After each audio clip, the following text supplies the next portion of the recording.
What's going on, Broncos country? Welcome back to another video. Hope you guys are having a wonderful day wherever you are. Today we're going to talk about the NFL Honors Finalist for 2025. First off, we'll start with Patrick Surtain. This guy's been a breakout player this year. I think he should get Defensive Player of the Year. He's our first qualifier for the Denver Broncos Defensive Player of the Year. Now let's look into some stats. In the 2024 season, Pat Surtain had 45 tackles, 4 interceptions, and 1 forced fumble. Here's why Pat, I think, in my opinion, should be Defensive Player of the Year. Pat's on a record-breaking season. This is the first season him and the Broncos have made it to the playoffs together, and, he's just having record seasons off the board, 4 interceptions, PBUs all across the board, and you can see in the video right there, the mental fitness and physicality of this dude is insane, and you're probably not going to find it in any other cornerback, and I think Pat Surtain is the best in the NFL. That's just my opinion, but I want to know yours. Next up, we got Bo Nix.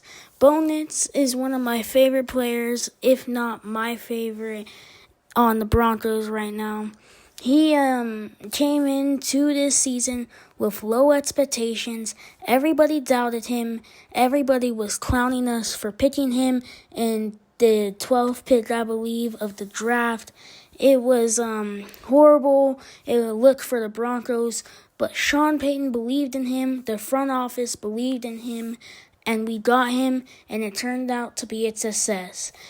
Bo Nix took our team from 8-9 to a 10-7, which might not seem good on paper, but to us it is, and got us to the playoffs, and next year we can grow better.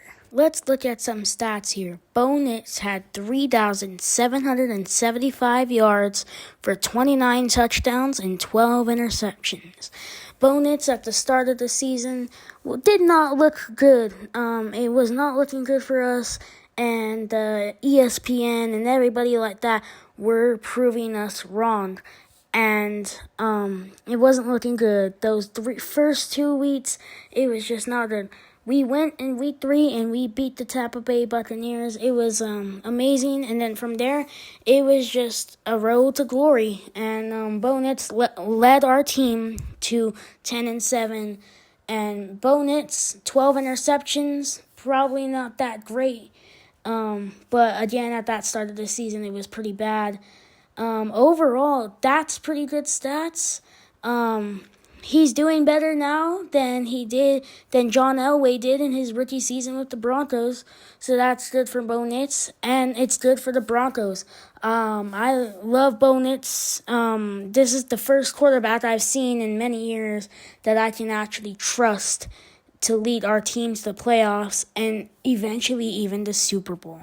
And next up, we got Sean Payton. Even though I don't think he'll get Coach of the Year, he's still in the contention, so I'm going to talk about him. Sean Payton, he's a great coach. I think he's still relevant. He's won a Super Bowl with the Saints, and he led the Broncos to the playoffs this year.